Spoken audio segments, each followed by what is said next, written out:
previously on Hate to Pile On. This is the worst day of the offseason for me, and I'm pretty sad. He asked if he looks like Justin Fields. And what did you say?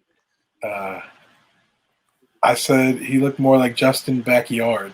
The pain. And I just can't believe we're going to play another year with a defensive tackle on the offensive line. I could name like most teams' long snappers. That's weird. Let me give you the reason why you want to date a chunky boy. Why you want to marry a chunky boy? Because look at me. That's it. That's all I got to say. Look at me. Chunky boys are the best kind of boys. And if you're going to choose a boy, choose a chunky one.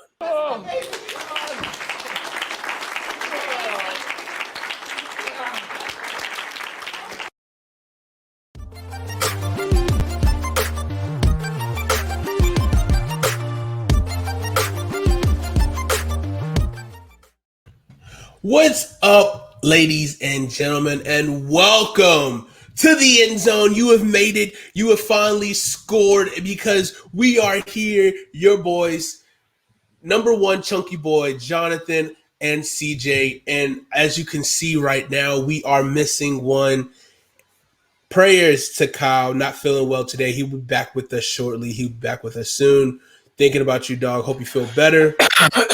But welcome back to Hate to Pile On. As you see, we have a new look here, sporting a new look because, you know, we got to get ready, get cleaned up this offseason, be ready and looking fresh for the new season. And, man, what a week that we just had. But before we talk about that, Jonathan, how are you doing today?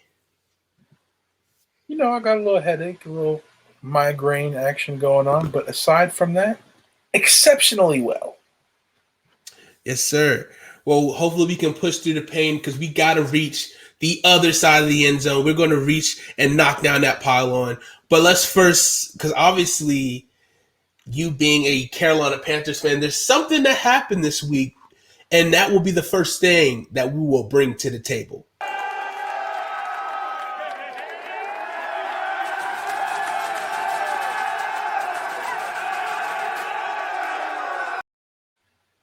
So, Jonathan, I got to ask you, or should I break it down what happened this past week, or do you want to take the lead?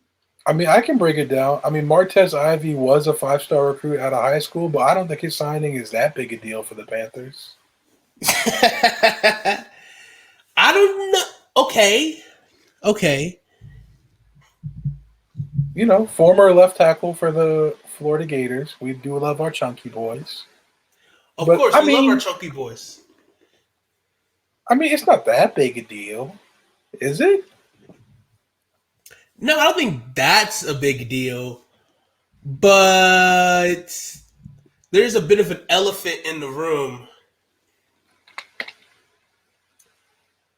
It's about 23 years old. I've been putting on some weight, but I'm not that big, am I?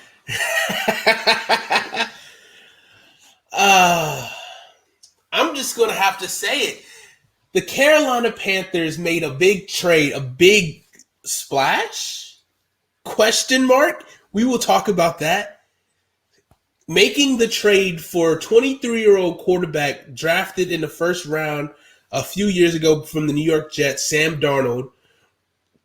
And they traded this year's 6th-round pick, next year's 2nd and 4th-round pick for Sam Darnold.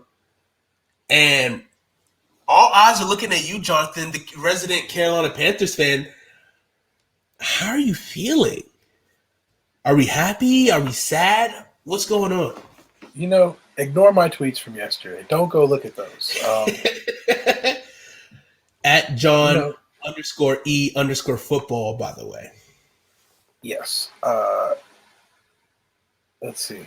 The other thing that happened, this happened last week, but the 49ers traded up from 12 to 3. So they traded for the 3rd overall pick in the 2021 draft, and they gave up the 12th pick this year. I believe, 1 second. 1st-round pick next year and in 2023. And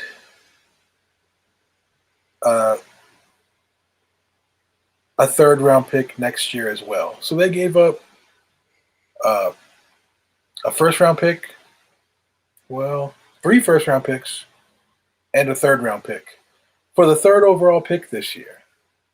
The Panthers, for the third overall pick of 2018, only gave up a second, a fourth, and a sixth-round pick.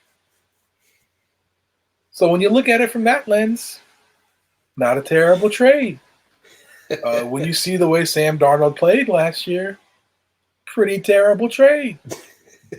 When you consider the fact that the Panthers were bidding against nobody, pretty terrible trade. But Sam Darnold does have talent, and he's definitely more of a gunslinger than Teddy Bridgewater, and will take those vertical shots that Teddy Bridgewater was hesitant to take last year. So he should get the most out of Robbie Anderson and DJ Moore, which sounds kind of ridiculous considering they both had a 1,000-yard season last year with Teddy Bridgewater. But I think they can ascend even further with a quarterback who is willing to throw the ball more than 20 yards downfield with accuracy. We'll see if Sam Darnold is that or not. But, you know, I don't hate it as much as I did yesterday. It's sinking in. Still don't love it. But yeah, it could work out. The other thing the Panthers did was immediately pick up his 5th-year option. So we're paying him like $20 million over this season and next year, which is a lot considering we gave Teddy Bridgewater a 3-year, $60 million deal last year with like 30-ish guaranteed. So basically, we're paying $60 million. Teddy Bridgewater is not going to be on the roster next year. We'll see if he is this year. But between the two of them, $60 million in quarterbacks for 2 years,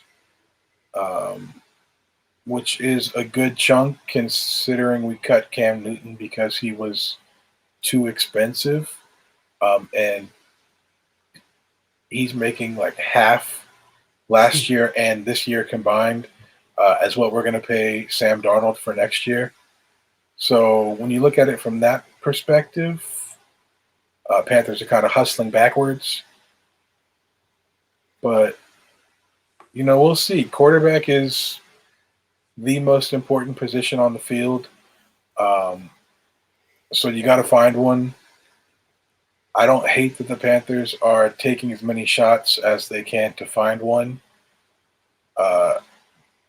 I just really hope that we find a franchise quarterback because we had one and we treated him terribly, mismanaged him. Shout out to you, Ron Rivera. Played him through injury, ran him into the ground, and then dumped him in the trash unceremoniously. So, yeah, that left a bad taste in my mouth. Immediately signing Teddy Bridgewater to a $60 million deal. Right.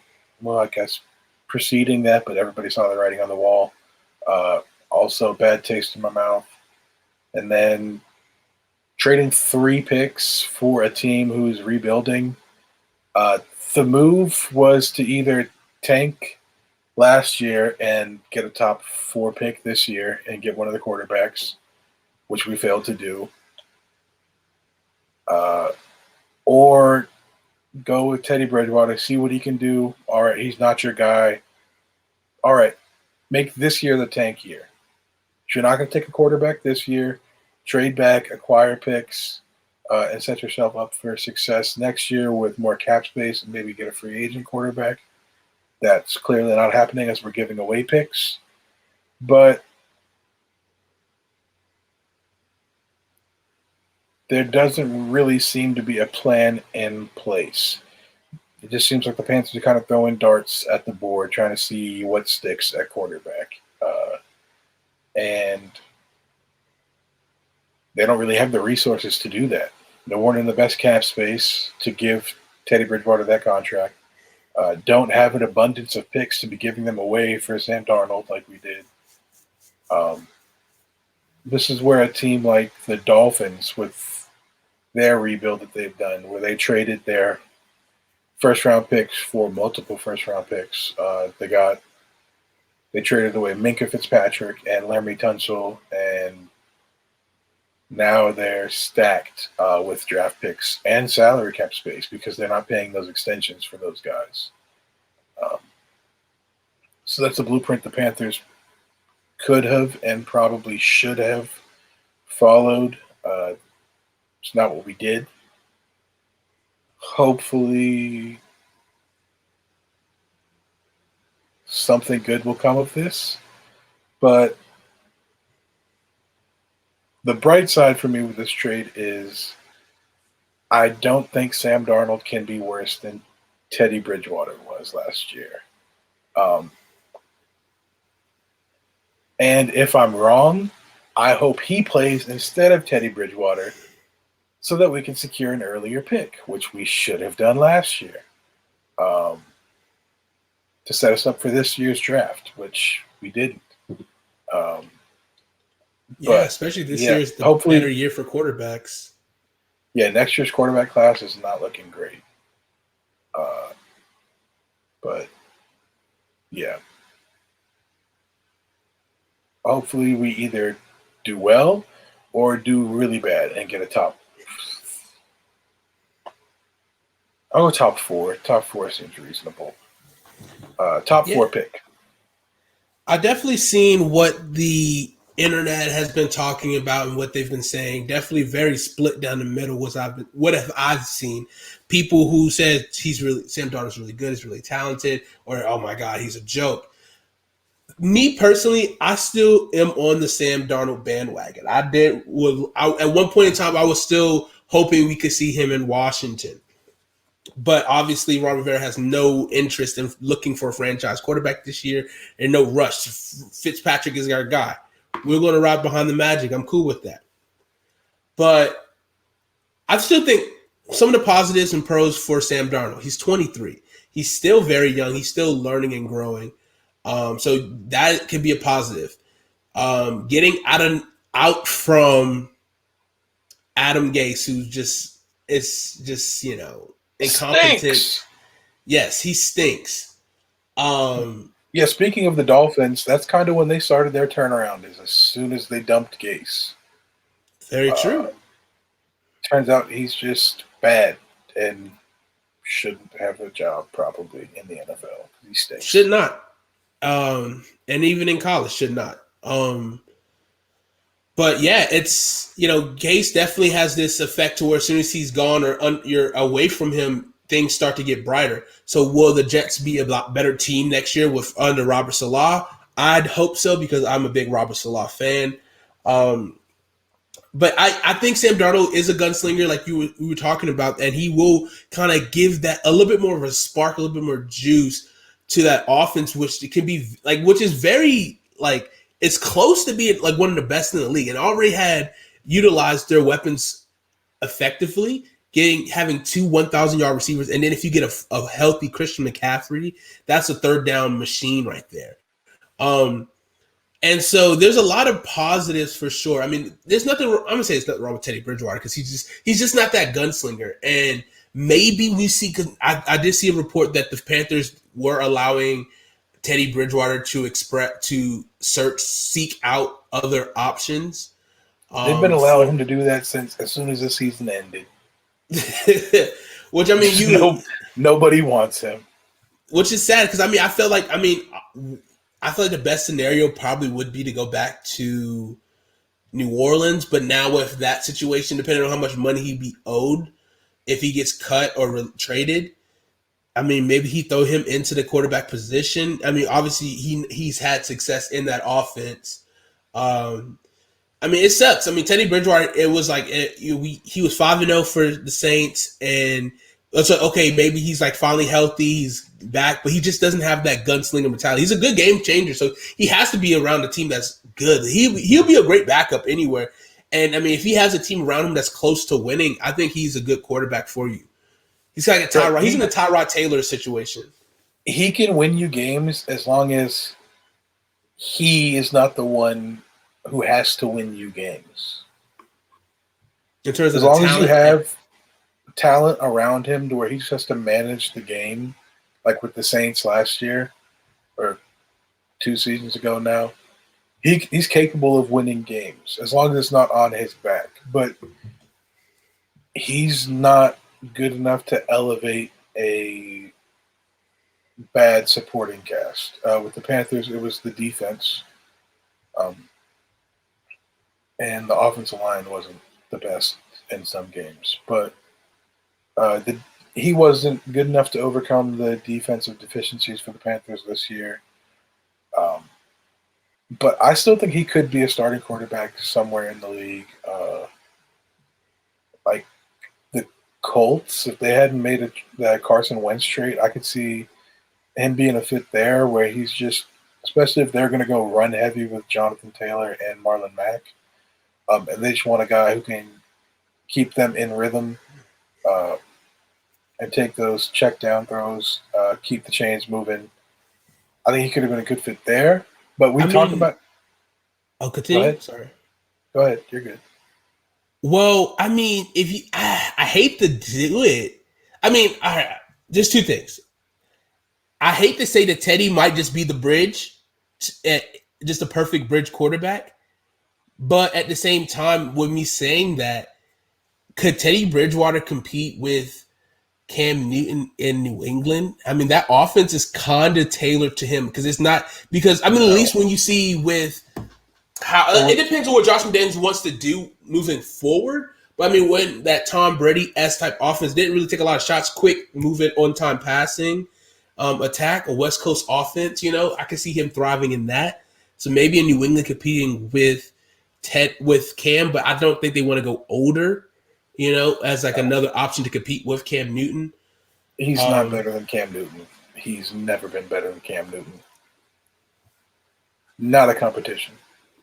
But if we want to throw out some wild trades, okay, maybe not wild, we'll go interesting. We talked about how good he fit with the Saints.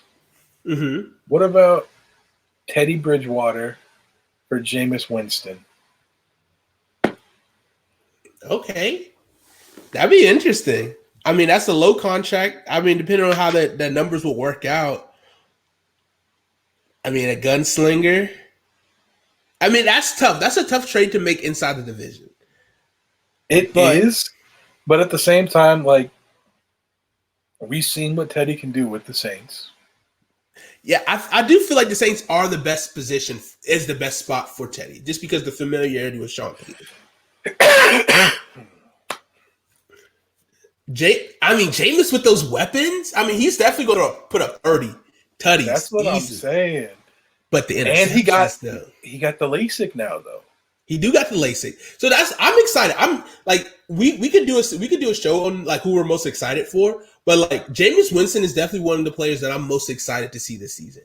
Like if he actually Winston balls literally was just saying, "Oh, there's somebody down there." Couldn't even see who it was. Exactly. But I mean, still throwing 30 tutties, which is impressive. He was 30 tutties, 30 picks. But now that he got that LASIK and he can see if it's his guy he's throwing to. I mean, 35. We might 35 see like and 35. No, we might see like probably not the Saints. The Saints don't really throw that many passing touchdowns. But with the Panthers and the LASIK and the weapons the Panthers have, DJ Moore, Robbie Anderson, Christian McCaffrey, and I can see him getting like 30 and 12. 12 picks, cut down on the picks, yeah. Even 30 and 15, cut them in half, duplicate the passing touchdown success. Panthers could be adding another weapon, potentially at number 8 in the draft, Kyle Pitts. Kyle Pitts, that would be unfair. Which would mean we're perfect. That'd be right down the middle. Yeah, I mean, it almost sounds too perfect. I mean, I would definitely get a Kyle Pitts jersey, and I would go see him every Sunday. I would be at Sunday. I would see him every Sunday. He's one of my favorite prospects in this draft, Kyle Pitts. He's a unicorn for sure. Yeah, that'd be interesting. I'm trying to think. Let me give you. If the Broncos do not make a move for quarterback, they could be interesting. Someone to challenge Drew Lock, which I mean, it sounds like they're out on Drew Lock. Which I feel like you just get, I don't know, like how many chances, you don't really get a lot of chances in the NFL, especially when you got a quarterback class that this is deep, that is this deep. That offense is ready. Like I would say it is ready, but it's close. You know what I mean? Like if they could, I think if they would have been able to draft, address the quarterback position in free agency and get like a veteran guy and then just be able to add another weapon to that offense. They're already adding another weapon because they're getting Courtland Sutton back from a torn ACL. That is true. So you got Courtland Sutton, Jerry Jeudy, KJ Hamler. I'm just doing receivers first. Oh. KJ Hamler. What's his name? PJ? No, something. Is it like? It's like initials. He has like an initial name. Something. Not Queen. Or was he a tight end? I'm not sure who you're talking about. But they got Noah Fant, like you said. And then Albert, I don't know how to pronounce his last name. Albert O. That's what I'm thinking about. I think that's what I'm thinking about. The rookie tight end last year. No, TJ Patrick is what I'm thinking about. Tim Patrick. That's something. Okay. Yeah. Was he a wide receiver or tight end? A wide receiver. Yeah. He stepped up with Courtland Sutton hurt and Jerry Jeudy as a rookie, not really taking the league by storm like some expected him to. He had a pretty good season, though. I think he'll probably be their number 3 receiver. Jerry? No, Patrick. Oh, Patrick. Okay. Judy's. I mean, he's going to be their number 2, but he's probably going to be their slot guy. They're probably going to have Courtland Sutton and Tim Patrick outside, Jeudy in the slot, Fant and Albert O up the seams. I mean, come on, like that's nasty.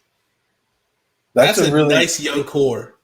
And I believe they're all under 25. I'm not sure how old Courtland Sutton is, but the rest of them are all. I think Courtland Sutton might be 24 because he's what? This would be his 3rd year in the league. He's 25. All right, but their oldest weapon is 25. Pretty good. That's very good. You just got to get the quarterback position. I mean, it's kind of the same thing with Washington. You got some good weapons, but they might be making a move up for a quarterback in the draft, though. And that might be one of the reasons why the Panthers made the Sam Darnold trade, because they didn't want to pay the cost to go up and get one of these top 4 quarterbacks, and they know they're going to be gone by 8. So you trade away some lesser picks for a quarterback that, in their opinion, has just as much upside. We'll see if that's true or not. But Sam Darnold was the 3rd overall pick in 2018 for a reason. He has shown flashes. He's got a lot of talent and big potential. He just hasn't really played up to it so far. Well, he played pretty well his rookie and second year when he had Robbie Anderson, who now plays for the Panthers. So those two should be able to recreate some of that magic they had their Sam Darnold's first 2 years and build on their chemistry. And DJ Moore is really underrated. So really good receiving duo there. He's only 23. Sam Darnold's only 23. Mac Jones is 22 coming out right now. And Sam Darnold has a couple years experience in the league already. 3 years in experience in the league. Correct. But he's also seen ghosts. So true. Hey man, just get a Ghostbuster in Charlotte and we'd be all good. Yeah. I'll go bust him myself. Definitely. Okay, so yeah, definitely for sure. I don't know. I think Teddy. I don't know. Teddy and Broncos would be an interesting situation if they. It depends. I think they're definitely going to go young to compete with Drew Lock. But what if Drew Lock just balls out? Like, what if Drew Lock actually beats out your guy? But you know what I mean? Like, that's the thing. Like, we're going to trade if the Broncos are out on Drew Lock and they want to trade for Teddy Bridgewater. Give me Drew Lock and let me see what Drew Lock has. Drew Lock is interesting. Like there's a lot of like interesting guys who are like borderline starters, but are really good backups. Like Gardner Minshew, Drew Lock, Marcus Mariota. Who else do we have? I mean, Tyrod is a guy you can trust, but he's not going to be a guy to win you games. Probably going to be the Texans starting quarterback this year. Probably. I'm trying to think of anyone else who has. Ooh. Let's see. I just cooked up a little something. Right. Let me smell what you're cooking. The Texans need a quarterback just because they need a quarterback. They don't need one because their window is now or anything, so they don't need like a top 5 quarterback. They just need somebody to replace Deshaun Watson, who, for one reason or another, will certainly not be playing for the Texans this year. They did sign Tyrod Taylor, but what if they want Teddy Bridgewater? Teddy Bridgewater to the Texans? They didn't want him in the Deshaun Watson trade negotiations, but Deshaun might not get traded from them anyway. They might not have him for other reasons. So, what if they change their tune on him? They're just like, all right, we want an NFL quarterback. Tyrod played. He only played one game last year, right? Yeah. Yes. He just played the first game and then he got. It was week 2. He got the golf thing, golf tee in his lung. Yeah, the team doctor shanked him in the lung for some reason. In hindsight, for the betterment of the team? Yeah, he might have. Yeah.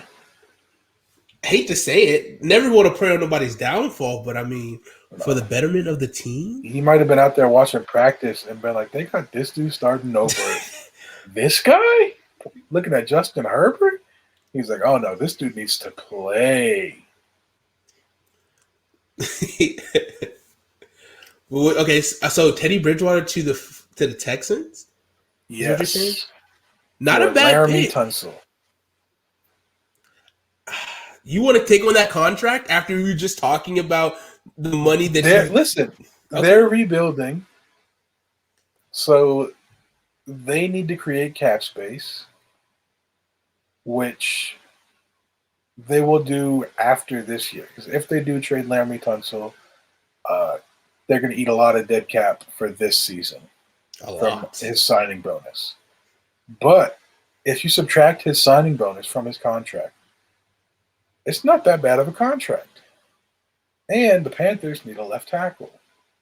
So if we were to acquire a left tackle outside of the draft, then with the 8th overall pick, instead of taking a tackle, it's Kyle Pitts time. I mean, that's a pretty good offense. I mean, that's a damn good offense. That's not bad. I'm not sure the Texans would make that trade. If they didn't want Teddy before, they probably still don't really want him. I just don't think Tyrod's better than Teddy Bridgewater. They're about even. Actually, I forgot Andy Dalton signed with the Chicago Bears. I was going to say Teddy Bridgewater to the Chicago Bears, but is Teddy Bridgewater better than Andy Dalton though?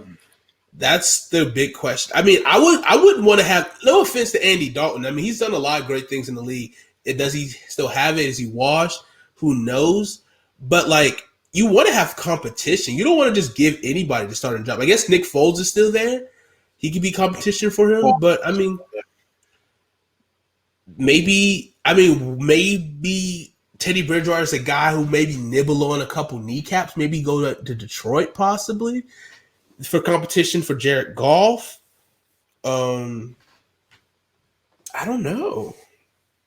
Maybe back up behind Kyler Murray, who, you know what I mean? Like, if he stays, you need a good backup. That offense is a quick kind of offense tempo. I mean, he could do well there. You know? All right, let's say Teddy Bridgewater is just a bridge quarterback. He's like that veteran mentor. Mm-hmm. And there's some rookie quarterbacks coming in this year who could use a veteran mentor. Mm-hmm. Mm-hmm. Especially for one team who doesn't have an NFL coaching staff. It's mostly college coaches. Are you saying, you're not saying that, are you? Teddy Bridgewater to the Jags? Teddy Bridgewater to the Jags? They got a lot of picks. They got a lot of picks. It depends on if they want to keep Gardner Minshew. Like, I would probably just do that. Teddy Bridgewater for Gardner Minshew. Gardner Minshew versus Sam Darnold. Play it out. That would be interesting. Let's say they can get like a second-round pick for Minshew, which I have no clue. They might be able to. I don't know. From another team. And then they're looking for that veteran backup behind Trevor Lawrence. Yeah, I can see Teddy Bridgewater making sense there. That's not bad. I would take a draft pick from them. Pretty much anything I could get for Teddy Bridgewater. I'll take a player. I'll take a pick. Let me think. I'll take a Popeye's chicken sandwich. Oh, no. Let me tell you something. Those Zaxby's chicken sandwiches, They be hitting? dude. I had it for the first time last week. The spicy chicken sandwich hits different because of the sauce. So, like on the regular chicken sandwich, you get the Zax sauce, right? But they have a new spicy Zax sauce specially made for the spicy chicken sandwich. It's bussin'. It's bussin'. Next time I come down south, I'm doing a spicy chicken sandwich tour. I'm hitting Popeyes. I'm hitting Chick-fil-A. Well, Burger King got them now. Cane's. Oh, I haven't been around. Spicy? I don't know if they have a chicken sandwich, to be honest. They got chicken. I'll eat it. They got chicken. The chicken tenders, yeah. I haven't been to Cane's in so long. I almost thought about going to Clemson, driving to Clemson, because that's the closest Raising Cane's for me. And that's like 2 hours. I mean, if you're going to go for like a game or something, you could have gone to the spring game. When was that? I got you Saturday. Oh, dang. I didn't even know. Okay. It wasn't bad. Backup quarterback tour is Achilles, I believe, so he's out for the year. Hunter Johns? No, that's not your quarterback. No, he transferred. He went to Northwestern. Correct. Tyson Fomachan. No idea. You guys got a lot of interesting last name quarterbacks. DJ Uiagalelei and Tyson Fomachan. And now the only other quarterback as of right now is DJ and Hunter Helms, who was a safety until like October of last year. Jeez. What happened to Bryce? Bryce transferred, right? He went to Duke. Oh, yeah, that's right. He went to Duke. Hunter Johnson went to Northwestern. Kelly Bryant went to Mizzou. Crazy. It was like a mass exodus. And then I think there's a 3-star quarterback who might be coming this summer, but he's also a MLB prospect. So he might just pick baseball. We don't know. So Dabo Sweeney, who's anti-transfer portal, might have to be looking at the transfer portal for some backup quarterbacks. Yeah, we'll see what happens unless he gets somebody. He'll just pull somebody off the street. Could be you. You over there Eating your canes. Saying Is my that prayers, Justin eating my Fields? vitamins. Is that Justin Fields over there? Oh, you look at I don't got my headband. All right. So let's move on to the main event of the show today. And we're talking about top 5 season, and we've moving on to top 5 secondary. So last week we did the front sevens. Go ahead and check out that episode. And now we're doing the secondaries. And there's a lot of good secondaries in the league. And it was kind of tough, honestly. It was really tough to figure out who's going to be those guys that you really liked, right? So I'm going to start it off. I'm going to give you my 5, but I'm going to give you the one that I really like a lot this season. Okay, so starting at number 5 for my secondaries is, one second. There we go. Yeah, so from number 5, I got Cincinnati, and that's because of my guy, William. Oh, excuse me. Sorry. Leaving Cincinnati, one of the top corners in the league, kind of shutting you down, really cutting off the half of the field for Cincinnati. Had a pretty good, pretty good secondary that really kind of flew on the radar because their team stinked. But, William saying, hey, I'm out of here. I'm out of here. I'm glad to be out of Cincinnati. And I'm glad that he's in Washington to kind of help bolster our secondary, which was oddly ranked very high in the PFF secondary rankings. But because they didn't have to cover anyone because the defensive line was ridiculous. Pass coverage was good. I'm okay with losing Ronald Darby and not paying him for a better corner. So that was one of my favorite moves that we made. For my number 4, if 4 and 3, it was tough. It was tough for me, but I have the Tampa Bay Buccaneers as my 4 secondary. Very good secondary, obviously. They rode it all the way to the Super Bowl this year. Got the Baltimore Ravens at number 3. Baltimore Ravens definitely have a really good secondary. Tough, gritty. Marcus Peters leads the way with them. Marlon Humphrey leads the way with them. Marlon Humphreys and Marcus Peters, 2 very good corners. I mean, definitely 2 best in the league. Makes them very dominant for sure. I mean, Ravens is always known for having a good secondary. Most of their existence, especially definitely defense. Can you imagine how good their secondary would be if Earl Thomas was still on the team?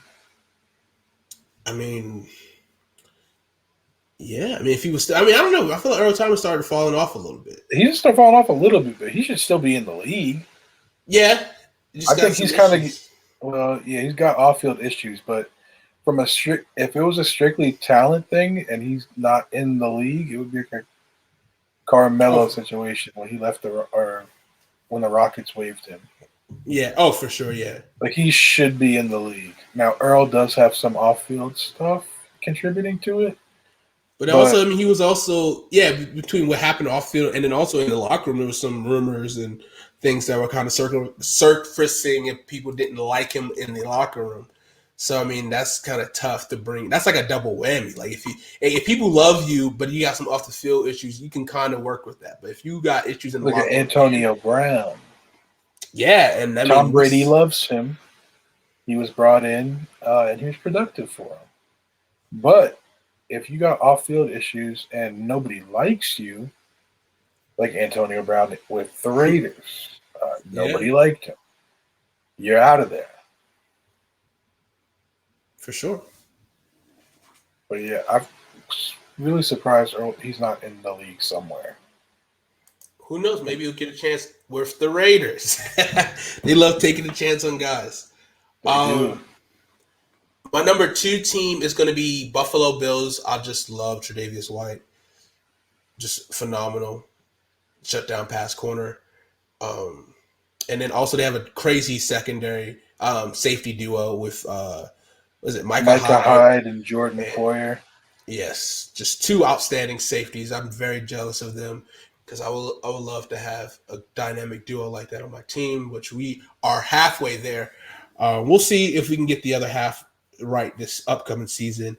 But the team that I really want to focus on is the Los Angeles Rams. I was about to say the San Diego Rams, but or the St. Louis Rams. They never was in San Diego. What am I talking about? They've been LA Rams for a while now.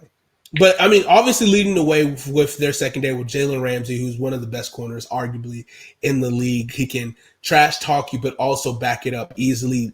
Super freaky, athletic, long corner.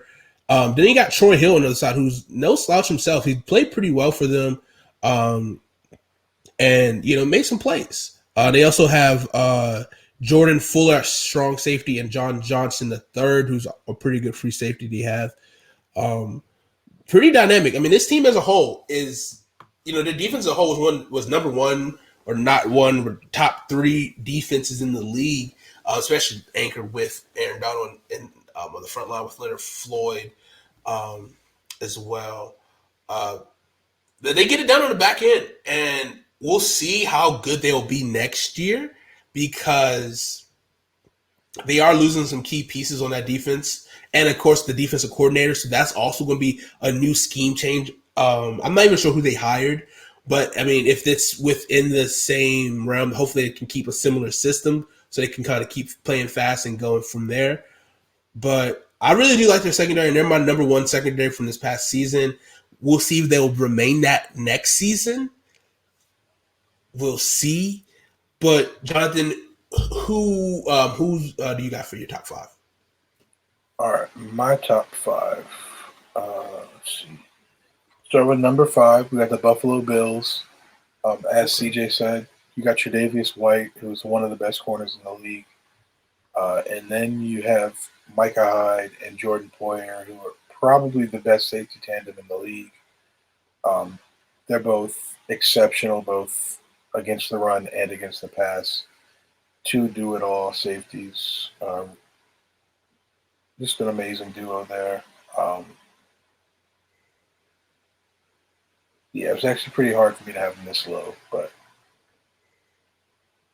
I feel like they should be higher, but it was hard for me to put them above these other teams like the New Orleans Saints. So the Saints have Marcus Williams, who they just franchise tagged, and he's a really good free safety. He's most known for the Minneapolis Miracle with Stephon Diggs on the sideline. Kind of ducked into him. He said it's because he was afraid if he hit him, it would be called a penalty, and obviously you don't want to get a pass interference penalty on a throw like that, which is a spot foul. Give him the ball right there. But my God, chop your feet, stop and make the tackle at least. Don't just run by him. But yeah, so it's tough to be known for your worst play as a professional. Like that's the one thing people think of when it comes to him.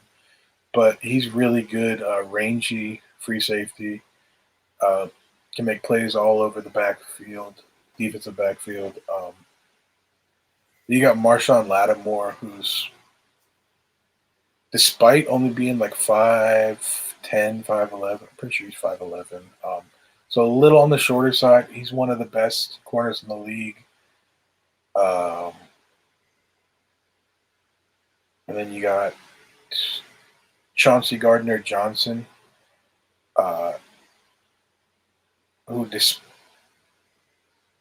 he's really good on the field, but also at getting into the heads of opposing teams, as seen by Javon Wims and Michael Thomas, his own teammate, who punched him in the face in practice. Just an exceptional guy at playing mind games and getting under the opposing team's skin, and sometimes his own team's skin. And then they had Janoris Jenkins, Jackrabbit, on one side of the field. Also really nice player. He's getting a little up there in age now, slowing down a little bit. And I believe the Saints moved on from him this year, but he was still pretty good this year. And just a really good collection of talent as a whole. But yeah, I really like the Saints secondary. Number 3, I got the Baltimore Ravens. As CJ said, they got Marlon Humphrey. Uh, they got Marcus Peters. We talked about Jalen Ramsey being a guy who talks a lot and backs it up. Marcus Peters is a guy who's going to talk whether he's backing it up or not, which I personally love. I love a guy who's going to talk like he's shutting you down, even if he's not, because he fully believes that he's going to the next rep, uh, which you need to have that mindset at DB. Like, even if you get beat, like, you're not beating me again. But yeah, Marcus Peters is not as consistent as Marlon Humphrey, but he's a turnover machine, a bit of a gambler. He takes risks he probably shouldn't, but when they work out for him, they result in big plays for the defense. So pretty good guy there. And then Chuck Clark at safety, really good run defender. Pretty decent in the passing game. He's not like a rangy guy like a Marcus Williams, but he's pretty solid there in that department, but really good against the run. So I like their secondary. Number 2, I have the New England Patriots, or as CJ likes to say, the New England Patriots. Patriots. Yeah, they had the McCourty brothers last year, Devin and Jason. Devin has been one of the best safeties in the league for probably 5 years now, maybe longer. But that's when he finally started getting this recognition. It was about 5 years ago. Jason McCourty isn't as good as he used to be, but he's still a really solid veteran, reliable. More of like a slot guy at this point. I don't know if he can keep up with the guys on the outside as much anymore, which he doesn't have to because they also have Stephon Gilmore, who, if he's not the best corner in the league, he's certainly top 3. Then J.C. Jackson on the other side from Maryland.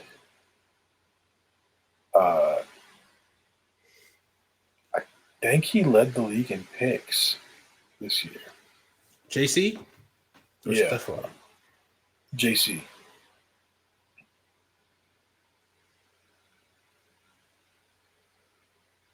Let's see. Actually, he it was had 9 Xavier Howard. interceptions this year. Xavier How many had did Xavier have? All 10. right. JC was leading for most of the year, or tied for leading. Yeah, he had 9. Yeah, so he was right below him.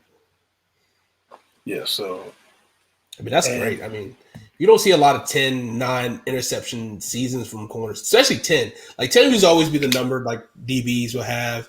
They want to get double-digit interceptions, but it was a drought for a while with even still with like a more of a passing league. But I don't know when was the last season before then where it was a 10 interception year. I don't know. We might start to see it more often now. Those teams are going more pass heavy, more opportunities for DBs to get them. But Tim Jennings had 9 in 2012, and the closest before that was with the Bears. Yes, I mean there's a bunch of 8s. Marcus Peters had 8 in 2015. Reggie Nelson had 8 in 2015 as well. Darius Slay had 8 in 2017. Kevin Bird had 8 in 2017. Jarius Bird also had 9 in 2009. So the last, okay, see that's the thing. So from 2005 to 2007, there was a string of 10 interception guys. So in 2005, we had Delta O'Neal from Cincinnati, Ty Law in 2005 as well, Asante Samuel in 2006, and also Champ Bailey in 2006. And in 2007, Antonio Cromartie with 10. And then there was a guy, then there was a string of 9. Ed Reed, Charles Woodson, Darren Sharper, Asante Samuel, and Jarius Bird all had 9. Really, actually, damn. 1, 2, 3. 3 of them had 9 in 2009. Or yeah, 1, 2, actually 4. Charles Sheesh. Woodson had 9, and in 2008, Ed Reed had 9. And then before 2005, the last time a guy had 10 picks was Rondé Barber in 2001 and Anthony Henry. So definitely a rare, not a, I would say a rare feat. Wow. Lester Hayes, 1980, had 13 interceptions for the Oakland Raiders in one season. That might be the record. Sheesh. Actually, no, that's not the record. Yeah, you talked about Ninth Asante grade. Samuel. His son is actually in the draft this year. Oh, really? Asante Samuel Jr. ASJ. Probably going to be like a second round pick out of That's Florida pretty good. State. He's a really good corner. He's just a little smaller than his dad. I think he's only like 5'9", maybe 5'10". I don't think So a Asante little Samuel was that big undersized, himself, was he? but really sticky. I feel like I thought he was closer to 6 feet. I might be wrong.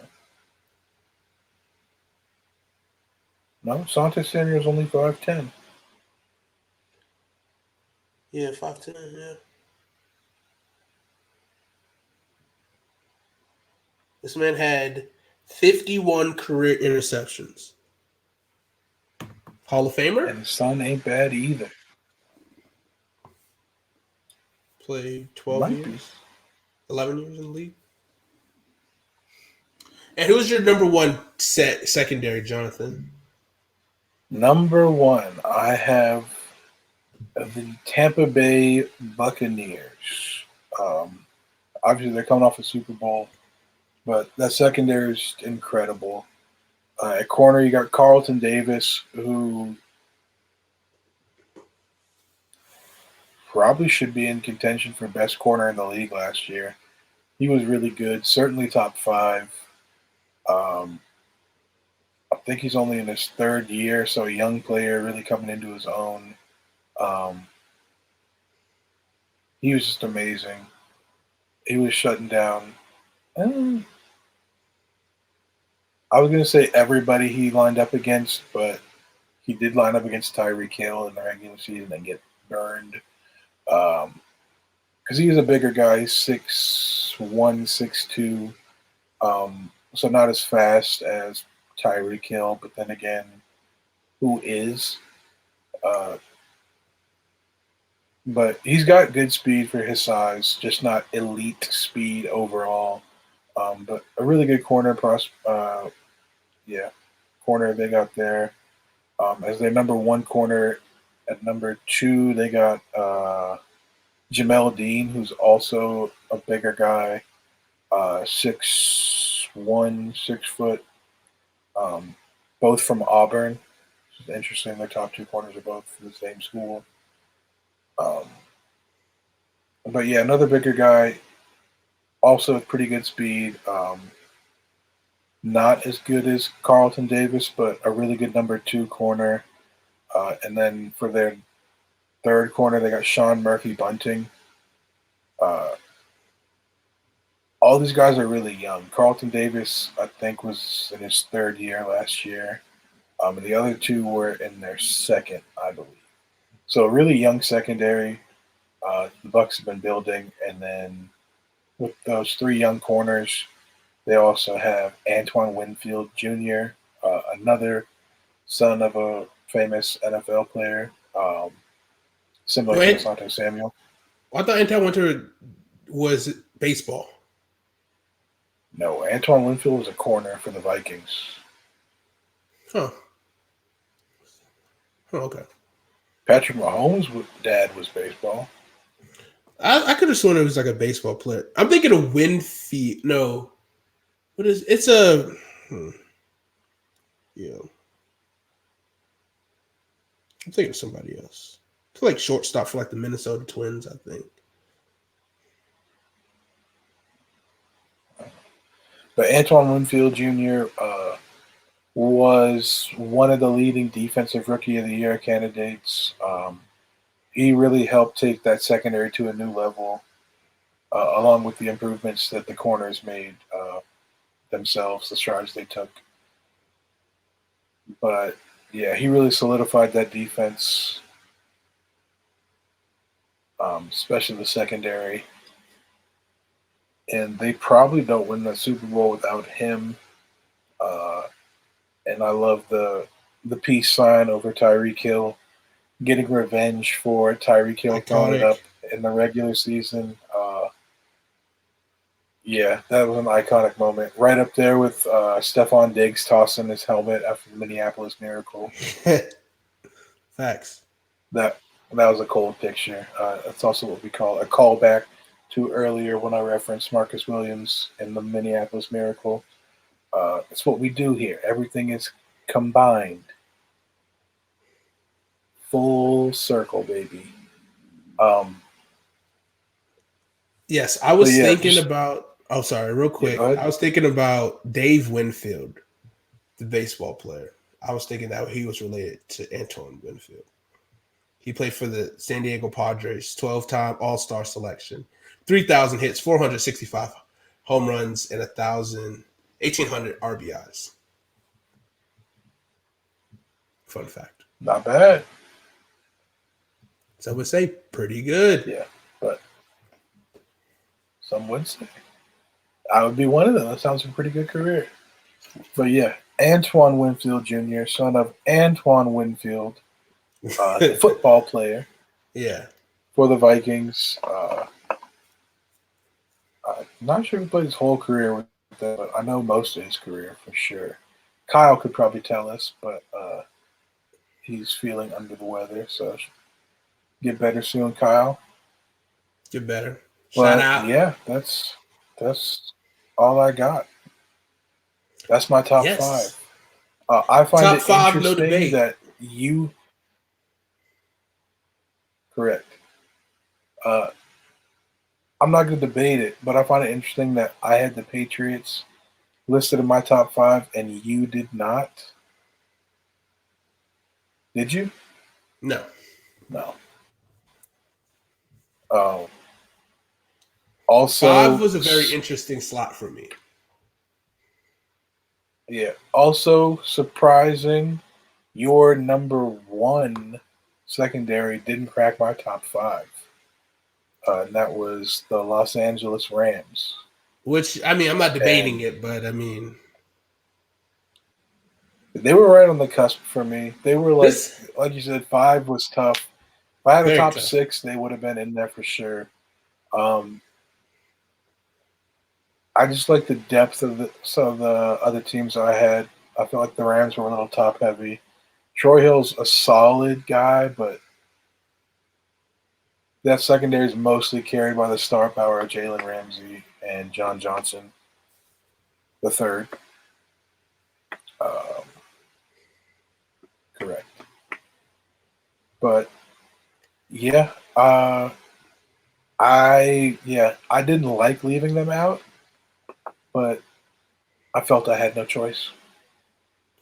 It's tough. It was definitely tough, especially for secondary, because there's a lot of really good secondaries. And the one common thread that we had was like their star guy was a really good, could be arguably one of the tops in the league, whether a young or established guy.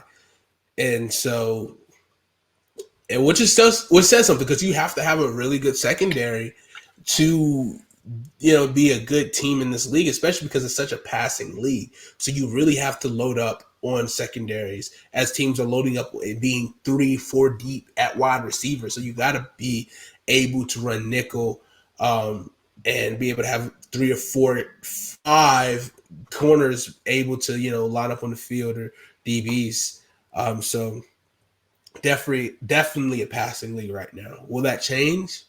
Who knows? Maybe who knows? There could be an optional league in the next couple of years because of Lamar.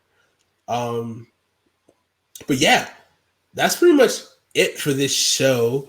No Kyle today, but it's okay. He'll be back soon. He's in our thoughts and prayers tonight. But it's not crazy, but yeah, we're thinking about him. Yes. Okay. So also big announcement for the show. Big announcement. We are going to be moving to Thursdays. So Yes. when you expect to see us on a Tuesday, it's not going to be there. We're going to be on Thursday going forward. So check us out on Thursdays. Follow us here on Twitch. Go ahead and follow us, and you can get that notification to when we go live, so you never miss any of this action here. We got the new graphics. We are in the end zone. We're upgrading. We're doing better. We got more awesome content for you. We're getting closer to the NFL draft, so keep it locked here for our draft coverage. We will start that very, very soon. We were actually going to start some of that tonight, but with Kyle not being here and Kyle being very invested in the NFL draft, as I am, we decided we're going to hold off on that until he can come back, which shouldn't be long. It's not like a life and death situation. Yeah, I feel like he just not. I feel like I was kind of saying like it was like crazy fast. Like let me like try to retract a little bit, but he's just a little. No, he just got a bad case of the BGs. He got a bad case of the West Ashley week 11. Kane Bay, if you Facts. know. If you know, you know. Sheesh. But yeah, that's it. So we're moving to Thursdays. Super excited. I mean, it's kind of not like we haven't done on Thursdays anyway. But Thursday will be the big day for sure for us. So if you're trying to score in the end zone, meet us here. Meet us in the end zone, my guy, my girl, yes, my people, and some cool stuff you'll see pretty soon. You know what I'm saying? Like, us chunky boys, we might got something on the horizon. Just a little tease, you know what I'm saying? And we might have some new segments popping up. A lot of new stuff rolling out. Yeah, we're doing it for you guys. We're trying to keep getting better, keep getting that exposure. Tell your friends about us, and let's have some conversation. Let's have some open dialogue, because we're going to be doing I got some ideas. We could have some arguments, some interesting propositions. We want to propose to some of you guys. So be on the lookout for that. It's going to come in very soon. We got a lot of awesome content planned out, ready to go, and so we're going to bring it to you guys live and live in color on Twitch, and then also on YouTube once the episodes are finished airing. But that's all I got. Any final words, Jonathan, that you want to say to the people today? Just Sam Darnold MVP coming soon. All I got to say is peep the receipts on Twitter from 24 hours ago. And keep that same energy. But that's all I got for you guys. I hope you guys have a great rest of your night. Have a great rest of your week as well. We'll see you guys very soon. Have a great night. See ya.